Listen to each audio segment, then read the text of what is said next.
आदाब, मैं मुशाहिद हुसैन खास नज़र में आपका खैर मकदम है। कर्नाटक जो अमन और शांति के लिए जाना जाता था, आज वो संघ परिवार का तजुर्बागाह बन गया है। जो फ़िरका वारियत की खबरें यूपी में देखने, सुनने और पढ़ने मिलती थी, आज वो कर्नाटक में कई गुना ज़्यादा देखने को मिल रही है। यानी कर्नाटक दूसरा यूपी बन गया है, जहां आए दिन नए नए इश्यूज उठाकर माहौल को ख़राब किया जा रहा है।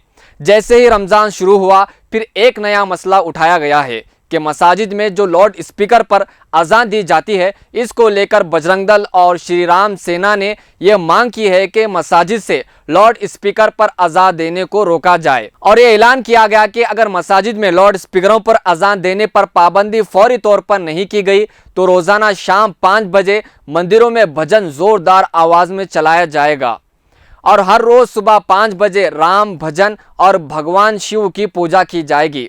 और श्री राम सेना के कर्नाटका सदर सदलिंग स्वामी ने यह ऐलान किया कि लाउड स्पीकर के जरिए से अजान देने वालों के खिलाफ फौरी कार्रवाई की जाए, क्योंकि वो आम लोगों को परेशान कर रहे हैं। और इससे पहले महाराष्ट्र नव निर्माण सेना MNS के सदर राज ठाकरे ने महाराष्ट्र में मसाजिदों से लाउड स्पीकर हटाने का मुतालबा किया था।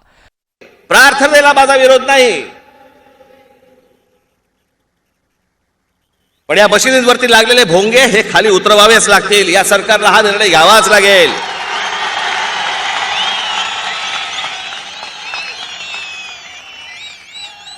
नाही तर आजच सांगतोय, आत्ता सांगतोय,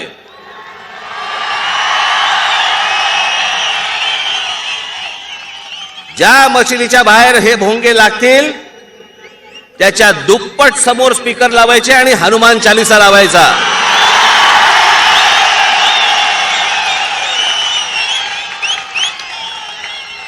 अगर ऐसा नहीं किया गया तो मसाजिदों के बाहर स्पीकर पर हनुमान चालीसा बुलंद आवाज में बजाया जाएगा। राज ठाकरे के बयान के बाद मसाजिदों के बाहर बुलंद आवाज में हनुमान चालीसा बजाया गया। इसके बाद मुंबई पुलिस ने कार्रवाई करते हुए लाउड स्पीकर को जब्त किए।